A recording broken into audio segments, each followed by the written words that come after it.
পেঁয়াজ পুড়িয়েও যে এত মজা রান্না করা যায় সেটা আমি একদমই জানতাম না। আসসালামু আলাইকুম, আরও একটি নতুন ভিডিও নিয়ে আপনাদের সামনে হাজির হয়ে গেছি। যদি জানতে হয় কিভাবে পেঁয়াজ পুড়িয়ে রান্না করতে হয় তো পুরো ভিডিওটাই দেখতে হবে। তো এখানে হচ্ছে জিরা নিয়ে নিয়েছি, আস্ত জিরা, এলাচ, দারুচিনি, পেঁয়াজ কুচি, রসুন কুচি, আদা কুচি এক টুকরো। তো হচ্ছে এই তো কড়াইয়ের মধ্যে তেল দিয়ে দিলাম, পরিমাণ মতো তেল দেওয়ার পরে হচ্ছে জিরা, এলাচ, দারুচিনি দিয়ে দিলাম। তো ভেজে নিতেছি 1 মিনিটের মতো।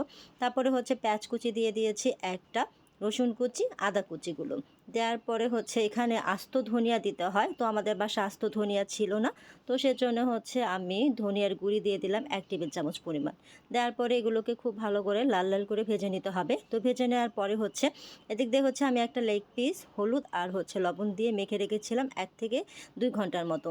তো হচ্ছে এই তো দিয়ে দিলাম লেগ পিসটা একটু ভেজে নিব উল্টিয়ে পাল্টিয়ে। তো ভেজে নেওয়ার পরে হচ্ছে এখানে আমি 2 মগ পানি ব্যবহার করব। তো 2 মগ পানি দিয়ে এটা খুব ভালোভাবে সেদ্ধ হয়ে যাবে আর হচ্ছে কিছু পানি থেকে যাবে। তো হচ্ছে এই তো একদম খুব ভালোভাবে হচ্ছে এটা সেদ্ধ হয়ে গেছে আর হচ্ছে আমি লেগ পিসটা উঠিয়ে রেখেছি আর হচ্ছে পানিটা রয়ে গেছে। তো এইখানে হচ্ছে আসল কাজ, আমি আমার হাতের 1 মুঠ পেঁয়াজ কুচি দিয়ে দিয়েছি তেলের মধ্যে, পরিমাণ মতো তেল। তারপরে হচ্ছে খুব ভালোভাবে এটাকে পুড়িয়ে নিতে হবে, যে পেঁয়াজ যে বেরেস্তা করে তার চেয়ে একটু বেশি করে লাল লাল করে ভেজে নিতে হবে। তো এই তো এভাবে করে হচ্ছে ভেজে নিতেছি। ভেজে নেওয়ার পরেই হচ্ছে এই তো এখন হচ্ছে আমি উঠিয়ে তারপরে হচ্ছে যেখানে আমি ওই যে সব মশলা দিয়ে রেখেছিলাম তো সেই মশলাটার মধ্যে দিয়ে দিলাম। তারপরে হচ্ছে এই তো লেগ পিসটাকে খুব ভালো করে ভেজে নিতে হবে, আর লেগ পিসটার মধ্যে খুব ভালোভাবে মশলা কিন্তু ঢুকেই গেছিলো। তারপরে হচ্ছে এই তো পেঁয়াজগুলোকে দিয়ে দিয়েছিলাম। তো এইটাকে খুব ভালোভাবে একটা বলক নিয়ে আসতে হবে।